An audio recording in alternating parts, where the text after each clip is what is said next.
Hello, everybody, and how do you do? This morning we're going to talk about Reels. Do you need them? Do you not? Subscribe, like, hate, mediocre. I'm still working with YouTube on the meh thumb. It's not going very well. They're like, nah. Actually, they're not like anything. They just don't respond. I tried Google. I tried YouTube. It's like, hey, can you please add a meh? Because some people like my stuff. Some people don't like my stuff. But I think the vast majority are probably mess, and I'm not getting likes from them. So I see more views than I see likes. So that means all the people who are viewing it that are not liking must think it's meh. So I'm going to have them add that. In the meantime, if you're a meh, just give me a like or just subscribe. Today, okay, Reels. Listen, I had a conversation the other day with somebody about Reels who had a casting, and you know who you are. She had a conversation with a casting director about Reels, and the casting director was like, hey, all I need is a headshot, a resume. I don't need your reel. And don't go producing scenes with these companies that do, reel productions, because no matter how good the quality, we can tell. And she's right. And now I do that. That's what my company does, right? Part of it. Well, one of my companies. We produce high-end content for actors. Now, here's the difference. Okay? I got into this business because what was being done was shite. Sorry, everybody else. Your material's not great. Why is your material not great? Well, because you produce reels. Because traditionally reels are made by friends of actors, and then those friends of actors who have cameras, they write and they help them, and everything's pulled together for free. Either that way, that's the sort of independent actor, I don't need anybody, but I have my circle of friends to make this kind of approach. And then there's the, let's start a company that makes reels, but all actors are broke, and therefore we need to make them cheaply. And so we'll have two people on our entire team, and they will write, direct, shoot, edit, and deliver your reels, which are 30-second scenes or monologues. And then you'll have sort of a 60-second reel, because 60 seconds is all that they need, right? And you can put that on Actors Access and all these different places, and then it'll look like you're a working actor, right? Right. Wrong. No. Terrible approach. No, it doesn't work. So why does it not work? Because it's an obvious template. It's obviously crap. It's cheaply produced, and nobody watches that and thinks, oh yeah, well, wow, what movie is that from? That's interesting. There's so many movies that I've seen where the lead character, who probably should have been cast as a supporting role, is standing there talking in the mirror about how he wants to break up with his girlfriend, and then he starts crying, and it never cuts to anything else. And then it goes to another scene similar, only now he's in a car talking on the phone about a business proposition that he's losing out on, and he's angry because he wants to showcase that anger, so he's angry. And then there's another scene where he's under a bridge by himself, or maybe even over the shoulder of somebody who we never cut to, talking about how, they should accept his money that he scrounged together, because he needs to be in this sort of like psychological thriller kinds of movies, and he's worked so hard to get all the money together. Just give me my daughter back, and here's your money, and then that's the reel. Now, why does that not work? Well, it's not believable, right? So it's the same thing as just a bad movie, right? When you watch a movie and you're like, wow, this is terrible. What are the things that make you say this is terrible? Well, first of all, you look at it and it just looks like nobody cared about it, right? It looks like, is this even written by a writer? Are the words coming out of these people's mouths interesting in any way? Not like, do people talk like that? I don't care if people in movies talk like that. People in Tarantino movies, they don't talk the way people talk. But are they interesting? Is this like Is there a story here? Where's this going, right? Are the characters interesting? Does anybody give a crap about the characters? Are they moving me in some way? Am I frustrated with them? Am I sad with them? Am I happy with them? Do I like them? Do I hate them? Do I want something to happen to them, good or bad? Am I engaged in the situation? Is it stimulating visually, you know? Does it look nice? Does it look like they cared about the production enough to present to me a story that I can immerse myself in? Does it sound the same, right? Is it tight? Does it move forward? Does every scene progress into the next and push the storyline forward? And is it cohesive and relevant, right? So those are the things that we subliminally, whether you know that that's what you're doing or not, are asking ourselves when we see a movie that's questionable, good or bad. And so jump over into the professional space, the professional casting director, producer, director, who understand these principles of storytelling, right? Somebody who works in the industry. And they know, they're looking at the same thing, but they know why they don't like it. They know what the things are that are standing out. Like, oh, this is not, shot the way it should be. Like, this is not clearly amateur stuff, So the visual quality of a scene, like if you just shot something on Red or an Alexa, doesn't make it good. And there's this focus by a lot of these real companies on the wrong thing. Oh, we have a wonderful looking set. This is a great interrogation room. Okay, but it's empty. It's empty content. It doesn't make sense. There's no context. It's just a scene so that you can showcase a part.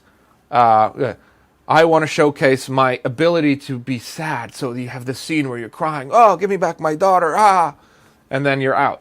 Well, it doesn't do what it's supposed to, right? So I'm digressing a little bit, but those are the things you shouldn't do. Monologues, regurgitations of famous scenes, just pulling a script, pulling a few pages out of a play that's famous, like, Don't go take a couple of pages out of Glenn Ross and, go to some, and shoot it in your apartment with a friend or a company that you pay $500 to come shoot something for you. It doesn't work. Why would it? And this is how you figure it out. Like, what are you doing with that, right? Do you need a reel if it's like that? No. Why? Because it's going to do more harm than good. It's just going to emphasize the fact that you have never been on a set before and that you've paid somebody to put something really mediocre together, but you're competing in an industry like with players like, all the stars and stuff that you see on TV. So you're competing at this level, but you're not willing to take the necessary steps to get your materials up to that level. Now, if you can't afford that, that's another story. But affording something is a bit of a, it's all about what you want to accomplish in life. How many thousands of dollars have you spent on random things that now you don't reap the benefits for anymore? Or when you need a new transmission, do you afford the transmission? You need the car. You need to get from A to Z, right? So you'll drop the $3,000 on a transmission, right? You're going to pay your union dues, your $3,200 or whatever to enroll in SAG-AFTRA. You're going to buy that new fridge when you have to. Do you pay rent every month? So, I can't afford this is ridiculous, because what it means is I don't want to, or I don't see the value in putting money into something that's going to make me, more experienced and make me more presentable professionally. Now, that's a different story. What we're talking about is, do you need a reel? Okay? So some people are saying oh, you don't even really need a reel. I think that's complete bull S. Why? Because if a casting director doesn't need a reel for her or him to make an initial decision, like based on look, I think it's absolutely outrageous. What she said was, I need a headshot, maybe a resume, and your self-tape. I get that, okay? So if you're a casting director and you're working on a cush network TV job, or you're hired by a studio to make a multi-million-dollar film by a production company or whatever, and there's this whole organized, financed, funded casting process in place, and you have all these, you have a call out for self-tape auditions and things like that, great. But how many jobs, I mean, people have this thing about the only way to get work in the industry is by auditioning. You audition, there's this process and stuff. Let me tell you something. The good jobs are they're not given away through auditions usually. You'll consider a few people, but even those are like invite auditions. Hey, I really like this guy. Let's try and invite him to audition for a role. Well, when you're networking, when you're going out there, okay, so first of all, let me backtrack before I get too frustrated. I watch reels. A lot of my producer friends and director friends and other people in the industry that I know at my level, which is not a huge studio level, but for commercials that we do, and we do commercials for national brands, we do national ads, for independent feature films that we do, for short films, for our reels, for scene partners, whatever, we watch reels. If you submit to any of my calls without a reel, I'm not looking at you, okay? And I know a lot of other independent producers and directors who feel the same way. So if a casting director at a network show feels like all they want is the self-tape, that's fine. I want the self-tape and your reel. Why? Because I want to see what you're going to do with my role, and I want to see what other stuff you've done. And I want that other stuff to give me some sense of comfort to make me believe that you may have been on a set in the past. Because to me, it's not just about your ability as an actor, it's about your experience level as an actor too. I don't want some amateur on set who doesn't know who to talk to, what to do, is going to show up late. I want to see you having been directed. I want to see something that's lit. I want to see you playing to camera the way that it's going to be when we shoot. Not a off-camera, no-cut, nothing thing. I want to see if you're aware of what's going on, okay? And on the flip side, for you, producing a scene the way we do it, which is, and I'll explain what the difference is to what I explained earlier, these 30-second monologue things. We produce scenes that are, and this isn't a commercial for Dreamreach Media, I'm just saying, if you're going to do it, this is the difference. They think they can tell if it's a produced scene. Well, we make, the way to get around that is to actually make a short film. We don't do 30-second scenes. We write arcs. We have several pages. We shoot them with a team. You're directed. There's conversations. You have co-stars. You have a conversation with your director. These are real directors. Our directors have worked with people. They've done features. They've won awards. Everybody on the team is professional. So, yes, you pay more for it. But what you get is an actual set experience. You're going to be on a set, on a location sometimes. And you're going to have a team around you and work the same process as you would when you get hired on a film. So now you've gone on set to 3 different, scenes, or you're doing 3 different little short films, or 2, or whatever it is. And that gives you experience, and that experience shows. And those scenes, those mini short films, win awards. We submit them to film festivals. They're films. So this is how we get around them. We don't do reels. And you shouldn't do reels. You should produce content that supports your brand, your acting, where you want to go, what you think you're best at. That supports you. Content, high quality content. Not so it looks like it's a movie, but so it's a movie. A short film. That is legitimate. A reel is a 30-second snippet of random dialogue. A short film has an arc and is directed and produced and does something beyond just serve you for your reel. It can be something for YouTube, it could be something for festivals, it could be, whatever you want, but they're specifically designed also to carry you forward as a character. And that's how you need to think about your content creation and your reel. Everything in your acting business needs to take you to the next step, carry you forward. So your content needs to be as multifunctional as possible. So when you produce something, you're already paying the money to do that. Make it work for you in several ways. Make it a shareable video, something you can submit to festivals, something that potentially could be further developed into a bigger idea even, but definitely something that'll look good on your reel, not just as some regurgitation, but as an original artistic piece that looks and feels like a movie, because it is one. So going back to the need for a reel.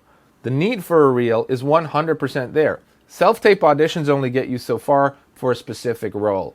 in certain circumstances, okay? There's a ton of other stuff around you in the industry where a reel is a lifesaver, a tiebreaker, a handshake. It's so many different things. Your reel is your presence when you're not around, right? You don't always have to, there's not always an opportunity for a self-tape.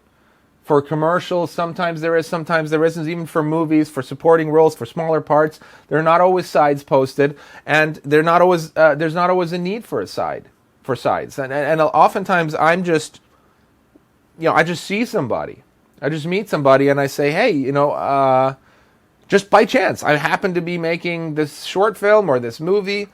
You'd be great. Like, I'll give you an example. I just worked with a really funny guy on a commercial that I did for a brand. And he came in because he had worked on a commercial with another friend of mine who I collaborated with on this one. And he said, I have this really funny guy. We did it for this other thing, and we used him for this other thing. He was great. Let's bring him in. He got the part without the audition, okay? Got paid handsomely and has another national commercial series now. And I know that the guy is good and funny, so I'm considering him for a feature. But I haven't yet, but I'm gonna ask him for his reel. I've worked with him, but I want to see what else he's done. I want to see him in as many lights as I can and just kind of get a sense. So a general reel can be good sometimes.